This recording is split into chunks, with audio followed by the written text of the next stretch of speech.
past month, I've spent thousands trying to generate real estate seller leads for my wholesale business. And what I want to do, I want to deep dive into my account, but I want to bring you along with me so you can see what my analytics look like for the first month. I want to show you all the changes that I made throughout the process. But I also, at the end of the video, I want to give you some tips on how you could successfully start your Google Ads campaign. So make sure you stick through to the end and let's dive into my computer now. All right, so now that we're in my computer, you can see we have this little dashboard up top. I'm going to start from impressions because this is what that means. IMPR stands for impressions. So my ads that I had generated 3,835 impressions. It had 218 clicks from these impressions, and my average CPC, which is cost per click, was $27.37.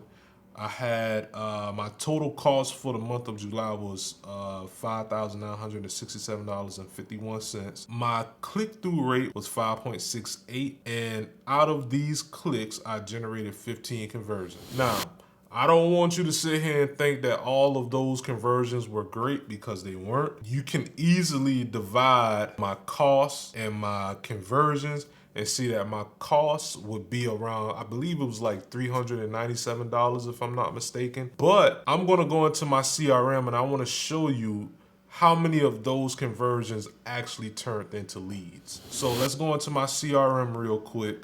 I already have the date range in place from July 1st to July 31st. And you can see during that time frame, 10 of those conversions are dead. So that lets you know that even though you see 15 on the dashboard, that don't mean you have 15 conversions. So really I had 5 that were actually solid leads that I can throw into a follow-up. I didn't throw them into like any type of follow-up sequence or anything. I manually follow up with these leads because I just have the capacity to do it. The conversations are really, really good in my opinion compared to outbound marketing. Outbound marketing, you know, you can get cursed out, you can get hung up on. There's just so many different ways a call can go. To give you an example of a lead, the first lead is actually located in the Winston-Salem area. She wanted to sell her property, and you know, I'm still in the process of working things out with her. And the money that I did spend, it seems like it may be pay off sometime this month once I get this property under contract. It seems like with the inbound leads, these sellers definitely way more friendly. They have a price point in mind that seems a little bit more reasonable. Her motivation is that she's trying to help a family member that's currently in a nursing home. So that's her motivation. You don't have to fight with them to get their motivation. Her timeline was in about 15 days. We are a little bit past that. And I'm gonna just tell you, like, I'm targeting the whole state of North Carolina, so I do have boots on the ground in different areas. I had someone that I'm working with go out to that property in Winston-Salem,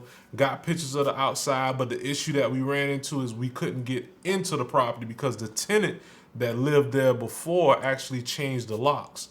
So I probably would have it under contract by now. You never know what can happen, so you never want to bank on anything until you have it in black and white. But this definitely seems like a for sure deal because the seller constantly stays in contact with me. If you can build that rapport, nothing can really come in between that. But the way it's playing out with the numbers that we could potentially agree to, that can be a $10,000 to $15,000 payday. I definitely keep you posted on that. And you never know, I may post the actual seller call so you can hear how that conversation actually went. Now, another seller that I had, his property was over near the Raleigh area. It's a teardown, but he's not realistic with price. He's more of like one of those outbound sellers that you normally speak with. The conversation started off pretty well, but I can't give him no more than land value for his property because his property is a teardown. He wants $70,000. I can't go no higher really than $11,000 for the property, but he doesn't understand that. So you got to let the market deal with sellers like that. No matter how many different buyers that they're talking to, they're going to eventually realize that this property is not worth what I'm trying to get for it. So what I did with that particular seller, I threw them in a manual follow-up to where I reach out to them every couple of weeks to see where they are. But those are just a different type of lead types that you can run into when dealing with inbound marketing leads. Those sellers are a whole lot more easier to deal with. And also with the CRM setup that I have, if you are interested in it, I have it linked below. Carrot CRM is actually free, but you also have the paid version that you can get as well too. And it has a little bit more bells and whistles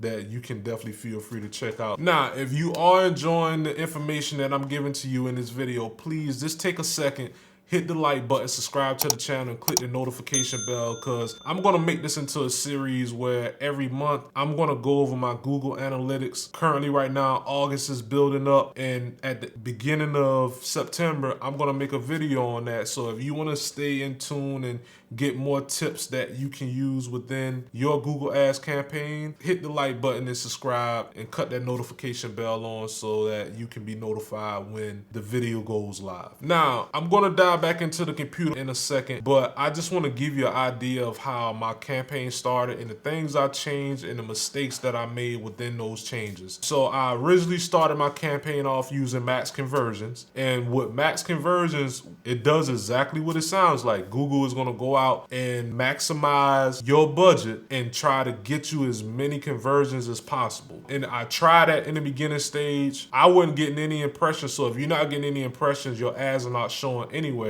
I probably should have been a little bit more patient, but I wasn't. But what I did was I switched over to maximizing clicks. I did that, which I can go into the campaign now and show you. So what I'm gonna do, I'm gonna go down to change history, and then I'm gonna change the date range from July the 1st and July 31st to June 22nd to July 31st. So you can see the change history. Okay, so like I said, I started the campaign on June 22nd. And if you scroll up, you can see that, like I said, I started with max conversions. I switched to max clicks. And if you don't know what max clicks is different from max conversions. So what it's gonna do, it's gonna go out and maximize the amount of clicks that you can get. The thing I didn't like about max clicks, it goes out and it gets the cheapest clicks as possibly can, and it gets you as many of it as you possibly can.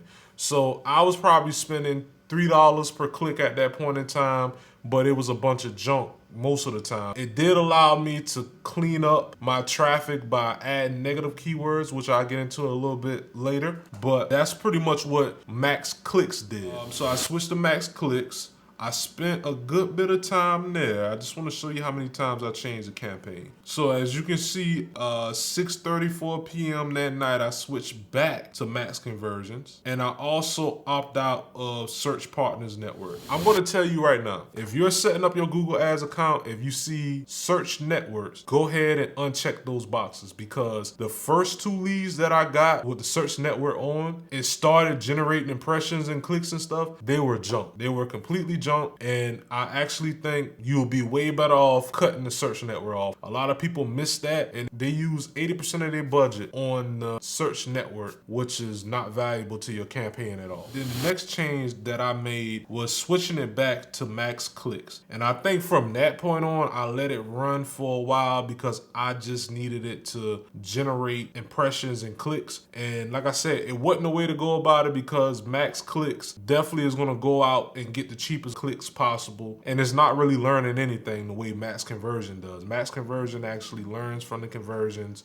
It should get better over time if you have things set up properly, but it's just maximizing clicks so you can get data into your system, and then once you get searches from your keywords, you can go through and add search terms to your negative keyword list that doesn't have anything to do with your business. So I'm going to continue to scroll up just to show you that I continue to make changes. So as you can see, on July 29th, I switched back to max conversions. That's another change. And like I said, every time you do another change, you're pretty much resetting the learning phase. So you got to be careful with that whenever you start in your campaign. So the next change, which I felt like I should have started from in the beginning, was actually manual CPC. So you can see here, max conversions to manual CPC. So manual CPC, you're pretty much controlling your bids. So I may have keywords such as we buy houses, sell my house fast, sell my house for cash, and I can set manual bids for those so it can force my campaigns into auction, because max conversions, it was kind of in a limbo where it was stuck.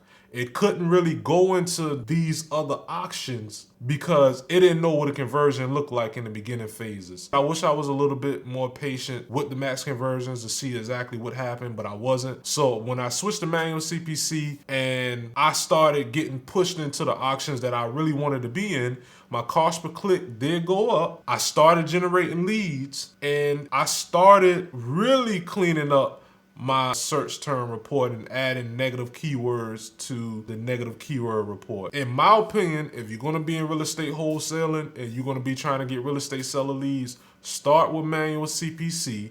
Set the bids that you think would be realistic for your business to generate however many clicks you want to generate throughout the day. I feel like that's going to be your better option in the beginning over max clicks. Or, like I said, if you have the patience with maximize conversions, start off with maximizing conversions because I feel like over time it's going to get better. I went from 0 impressions one day to 3 impressions probably 2-3 days later, and I think it would have continued to get better. You just got to give it time and be patient. But like I said, manual CPC, you're instantly going to go into the auctions that you're paying for because you're forcing Google to show your ads. So from July 3rd, I put it in manual CPC, and you can actually see here where I was making like bid adjustments within the campaign when I was using manual CPC, because sometimes you have to do that. It's good to let it run for a while before you feel like you need to, because sometimes you got to be paying attention because you could be missing out on different auctions and stuff. So it's definitely important to pay attention to that. If you need to increase your bids to get a better chance to rank in those auctions, do what you have to do. And see here on July 22nd at 9:45 p.m., I switched from manual CPC to max conversions. Now, when I made that switch, I had thousands of impressions. I had a good bit of clicks.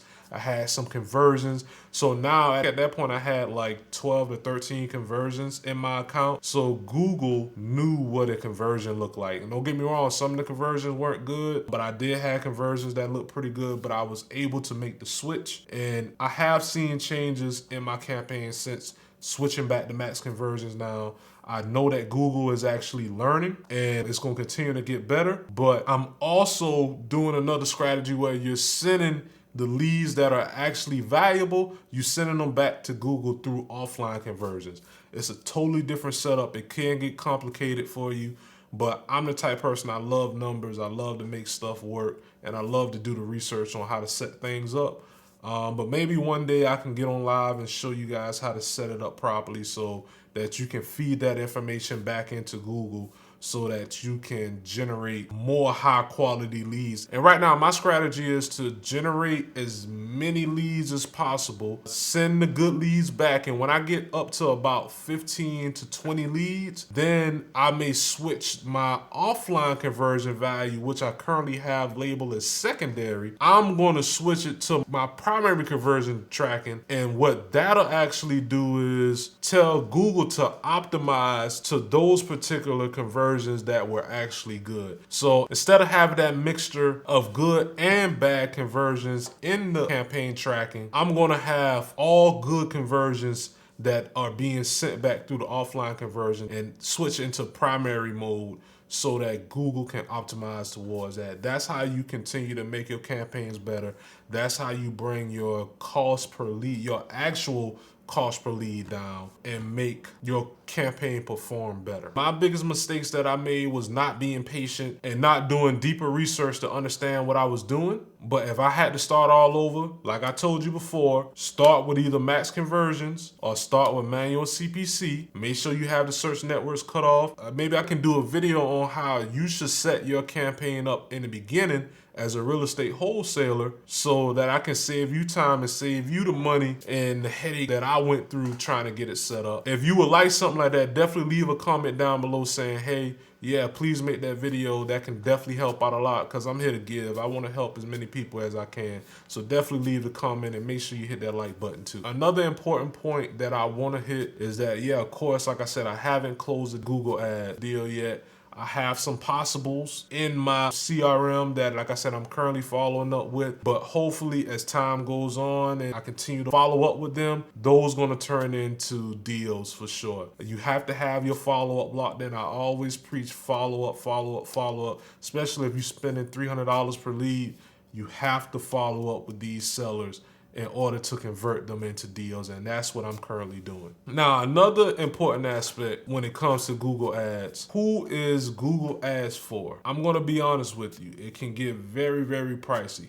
If you got a budget of less than $2,000 to $3,000, I'm gonna be honest, this may not be the avenue for you. But if you can put in $2,000 to $3,000 and you're willing to take the time, learn how to set up your campaign, know that it takes time to generate the data that you need, you can absolutely add this as an inbound marketing source. Now, I'm gonna be honest, I feel like you should have at least $4,000 to $5,000 to $6,000 to start out. But if you're patient with the process, this can be ideal. Now, if you're not going to follow up with these leads that will be coming into your system, don't waste your money, because it's very expensive, especially in the beginning, but it can definitely be a way that you can generate inbound leads for sure. So as you can see in my Google Ads campaign, I definitely spent some real money. I definitely had some seller leads come in. I made a lot of mistakes. I made a bunch of changes, but I feel like it was a learning experience. Now, if you want to see more videos like this, like I said, please make sure you hit the like button, subscribe, and hit the notification bell. Like I said, I'm going to make this into a series, but if you have any questions, definitely feel free to leave it down below. Go to my social media, send me a message, and I can reach back out to you. Make sure you follow me on those platforms as well too. But if you are interested in that setup video, let me know. I definitely spend time making that video so it can get you on the path of generating seller leads. Thank you for watching, and I'll see you next time.